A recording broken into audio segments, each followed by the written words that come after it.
Well, we've been we're no-tillers, 100% no-tillers, and we're growing more and more cover crops every year. And years past, I've had to be real careful how big they get before I control them in the spring, or I would have problems. And so this attachment lets me control the cover crop rather than the cover crop controlling me, and I feel like I have a little better chance with the cash crop than that I plan if I can get this big mat controlled. My corn planter here, it's a 12-row case IH corn planter. It's first year putting on these rollers. It's the Charlie Martin built them. He's got a few units out here. This is one of the first 12 rows he built. Sort of the newest thing in the industry here is to let our cover crops get real big and plant green into them, and this is going to be a tool that allows us to do that comfortably. Some people are comfortable just planting into that.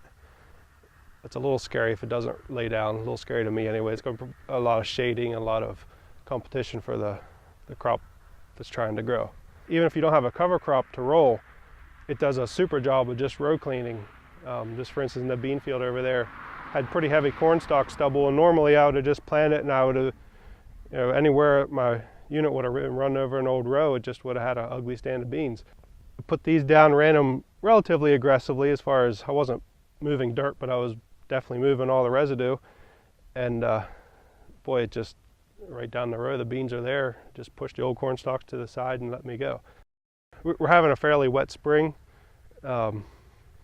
which is a blessing, but it also is hard to get crops in the ground when you need to. And so the cover crop growing there is pulling a lot of moisture out, excess moisture.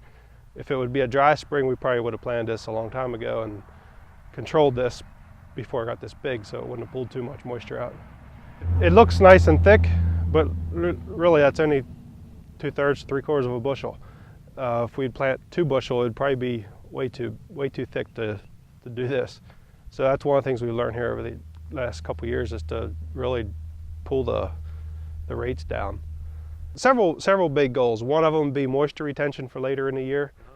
We're plenty wet right now, but it's not uncommon for it to get plenty dry in the middle of summer. So I'm hoping that this mat on here will keep some of the moisture in.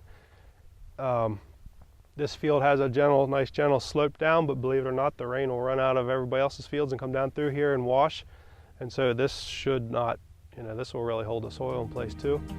This ground's just beautiful. I mean, if you look at it, it's just roots everywhere and it's nice and tilthy, and that's why we're doing it here.